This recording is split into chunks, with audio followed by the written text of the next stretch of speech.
شہادہ ہے، جبکہ اللہ رب العزت ہر چیز کو جانتا ہے، لیکن یہ بیان کرنے کے لیے آپ کی معلومات کے لیے بھی نبی کریم صلی اللہ علیہ وسلم نے یہ بات بیان فرمائی کہ اللہ پوچھتا ہے کہ وہ کیوں اکٹھا ہوئے ہیں؟ فرشتے کہتے ہیں تیری محبت میں۔ تو اللہ پوچھتا ہے میرے فرشتوں یہ بتاؤ وہ مجھ سے کیا چاہتے ہیں؟ وہ مجھ سے کیا چاہتے ہیں؟ تو فرشتے کہتے ہیں اے اللہ وہ تجھ سے جنت کے طلبگار ہیں، اے اللہ وہ تجھ سے جنت کے طلبگار ہیں۔ فرشتے اللہ پوچھتا ہے پھر اور کیا چاہتے ہیں؟ تو اللہ رب العزت پوچھتا ہے کہ یہ بتاؤ کیا انہوں نے جنت دیکھی ہے؟ تو فرشتے کہتے ہیں جنت تو انہوں نے نہیں دیکھی۔ اللہ فرماتا ہے اور اگر وہ جنت کو دیکھ لیں تو فرشتے کہتے ہیں اگر وہ جنت کو دیکھ لیں تو اے اللہ تجھ سے اور محبت کریں اور تجھ سے دعائیں کریں۔ پھر اللہ پوچھتا ہے اور کیا ان کی خواہشیں ہیں؟ تو فرشتے کہتے ہیں وہ جہنم سے پناہ مانگتے ہیں، جہنم سے پناہ مانگتے ہیں، جہنم سے ڈرتے ہیں۔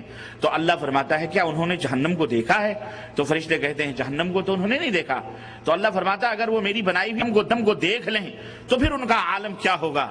تو فرشتے کہتے ہیں پھر تو وہ تجھ سے اور زیادہ ڈریں گے اور تیری اور زیادہ عبادت و بندگی کریں گے۔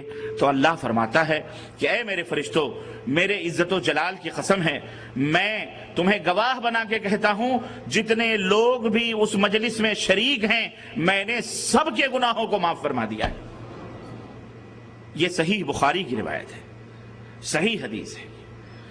فرشتہ کہتا ہے کہ اللہ وہاں ایک ایسا بندہ بھی بیٹھا ہوا ہے جو شرکت کی نیت سے نہیں حاضر ہوا، اس کا کوئی اور مقصد تھا، اس کا کوئی اور مطلب تھا، لوگ بیٹھے تھے چلتے چلتے وہ بھی وہاں بیٹھ گیا، کھڑا ہو گیا۔ اللہ فرماتا ہے کہ وہ جس بھی مقصد سے حاضر ہوا تھا میں نے اس کے بھی گناہوں کو معاف فرما دیا۔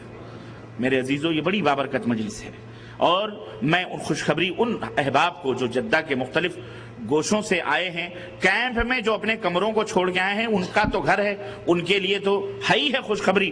جو لوگ محنت و مشقت کر کے اور جمعے کا دن جو چھٹیوں کا دن ہوتا ہے، ہفتے میں ایک دن بیوی بچوں یا اپنے گھومنے ٹہلنے کا دن ہوتا ہے، وہ لوگ ان تمام عیش و آرام کو ترک کر کے اللہ کے دین کا علم حاصل کرنے کے لیے آئے ہیں۔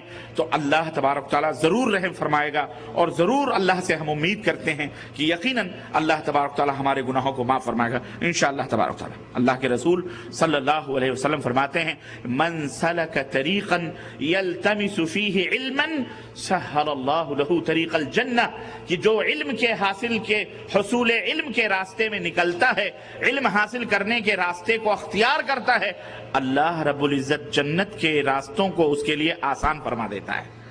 کتنی بڑی بات ہے یہ۔ تو میرے عزیزو یہ آپ سب کے لیے خوشخبری ہے، ہم سب کے لیے خوشخبری ہے۔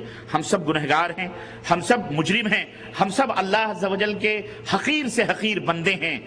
اللہ کی بہت مخلوقات ہیں جو صبح و شام اللہ کی عبادت و بندگی کرتے ہیں، جو گناہ نہیں کرتے، جو معصیت نہیں کرتے، اللہ کے بے زبان، گونگے بہرے بہت ساری مخلوقات ہیں۔ یہ چرند، یہ پرند، یہ مکھی، یہ مچھر، یہ چونٹیاں، یہ سمندروں میں مچھلیاں، یہ تمام یہ سب اللہ کی مخلوق ہیں، سب اللہ رب العزت کا ذکر کرتی ہیں۔ یہ پیڑ، یہ پودے، یہ ہوائیں، یہ سورج، یہ پانی، ہم یہ اللہ کا ذکر کرتے ہیں، اللہ کی یاد کرتے ہیں، ہم بھی اللہ کو یاد کرتے ہیں، لیکن اس کے ساتھ ساتھ ہم سے گناہوں کے بھی ارتکاب ہوتے ہیں، جرم ہوتے ہیں، معصیتوں کے ارتکاب ہوتے ہیں، اللہ کی نافرمانیاں ہوتی ہیں، اور یقیناً ہم اللہ کے بندے ہیں، آدم کی اولاد ہیں، اور ہونا ہے اور یہ ہوگا، گناہ ہوں گے، معصیتیں ہوں گی، لیکن اللہ رب العزت نے قرآن کریم میں کیا ارشاد فرمایا کہ ان تجتنبوا کبائر ما تنہون عنہ، اللہ فرماتا ہے میرے بندو سنو تمہارے لیے خوشخبری ہے، اگر بڑے بڑے گناہوں سے تم بچتے رہے، بڑے بڑے گناہ جو کبیرہ گناہ ہیں، بڑے بڑے گناہ ہیں جو بغیر توبہ کے معاف نہیں ہوتے، اللہ فرماتا ہے اے میرے بندو ان تجتنبوا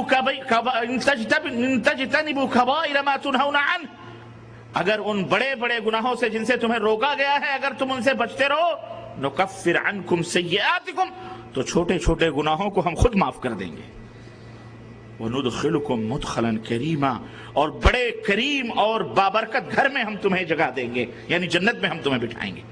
تو میرے عزیزو، میرے دوستو، اللہ ہمیں کبیرہ گناہوں سے محفوظ رکھے۔ اللہ کے رسول صلی اللہ علیہ وسلم نے پوچھا الا ادلکم علی اکبر الکبائر، صحابہ کرام سے اللہ کے نبی نے فرمایا کہ اے میرے صحابہ کیا میں تمہیں کبیرہ گناہوں کے بارے میں نہ بتلاؤں، بڑے بڑے گناہوں کے بارے میں، اکبر الکبائر، بلکہ بڑے گناہوں میں بھی سب سے بڑا گناہ جرم، معصیت، خطا، اس کے بارے میں نہ بتلاؤں؟ صحابہ کرام نے کہا بھلا یا رسول اللہ کے رسول صلی اللہ علیہ وسلم کیوں نہیں، بتلائیے بڑے بڑے گناہ کون سے ہیں، اور ان بڑے گناہوں میں سب سے بڑا گناہ کون سا ہے؟ گناہوں کے درجات ہیں، گناہ ایک ہی طرح کے نہیں ہوتے، سزاؤں کے بھی درجات ہیں۔ شراب پینے والے کو جو سزا دی جائے گی وہ ایک زناکار کو نہیں دی جائے گی، ایک زانی کو جو سزا دی جاتی ہے وہ ایک شراب پینے والے کو سزا نہیں جائے گی۔ سزاؤں کے درجات ہیں اللہ کے ہاں اور قانون شریعت میں بھی، اسی طرح گناہوں کے بھی درجات ہیں۔ ان میں چھوٹے سے چھوٹے گناہ بھی ہوتے ہیں، بڑے سے بھی بڑے گناہ ہوتے ہیں۔ بڑے بڑے گناہوں کے درجات کچھ اور ہیں اور ان کی سزائیں کچھ اور ہیں، چھوٹے چھوٹے گناہوں کے درجات ان کی سزائیں کچھ ایسی بھی سزائیں ہیں کہ اللہ کے حبیب صلی اللہ علیہ وسلم فرماتے ہیں کہ اگر تمہارے گھروں کے سامنے نہر بہ رہی ہو اور پانچوں وقت تم اس کے اندر غسل کرو تو کیا تمہارے جسم کے اوپر کوئی میل باقی رہے گی؟ صحابہ کرام نے کہا نہیں۔ آپ نے فرمایا پانچوں وقت نماز پڑھنے کی مثال یہی ہے کہ جس طرح نہر میں غسل کرنے والا پانچوں ٹائم اس کے جسم میں گناہ میل باقی نہیں رہتی، ایسے ہی جو بندہ وضو بنا کر نماز ادا کرتا ہے اللہ اسے گناہوں سے پاک فرما دیتا ہے۔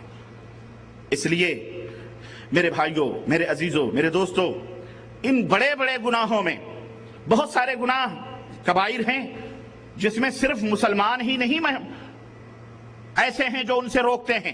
بڑے بڑے گناہ غیر مسلمین بھی، یہود بھی، نصارہ بھی، وہ بھی اپنے ماننے والے، ہندو بھی، زردشتی بھی، بدھسٹ بھی، وہ بھی اپنے ماننے والوں کو بڑے بڑے گناہوں سے روکتے ہیں۔ چوری نہ کرو، بدماشی نہ کرو، جھوٹ نہ بولو، غیبت نہ کرو، شراب نہ پیو، کسی کی بہن بیٹیوں کی طرف بری نظر اٹھا کر کے نہ دیکھو، کسی کا ناحق طور پر قتل مت کرو۔ بلکہ ایسے ایسے دھرم بھی موجود ہیں کہ وہ اسی جرم کے احساس میں کہ کہیں کوئی جان ہم سے ضائع نہ ہو جائے، انہوں نے جانوروں کا گوشت بھی کھانے کو اپنے اوپر حرام کر لیا کہ کہیں ہم سے یہ جرم نہ ہو جائے، یہ خطا نہ ہو جائے کہ ہم کوئی جانور ذبح کریں، یہ بھی وہ ظلم سمجھتے ہیں۔ اس طرح وہ بچتے ہیں گناہوں سے اور اس طرح ان کے دھرموں میں بھی موجود ہے۔ لیکن میرے عزیزو، مسلمانوں کو اس سے بھی زیادہ بڑی خصوصیت حاصل ہے۔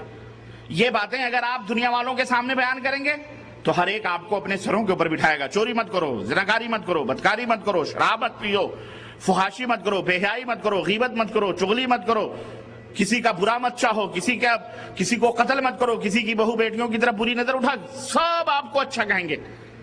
لیکن مسلمان ذرا ایک درجہ بلند ہے۔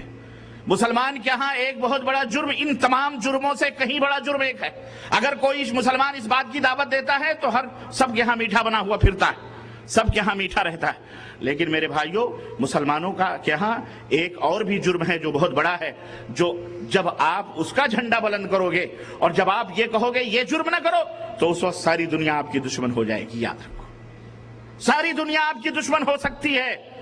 یہود بھی دشمن ہو جائیں گے، نصارہ بھی دشمن ہو جائیں گے، غیر مسلمین بھی دشمن ہو جائیں گے، اسلام کے علاوہ جتنے بھی لوگ ہیں جو اس جرم میں ملوث ہیں سارے آپ کے دشمن بن جائیں گے۔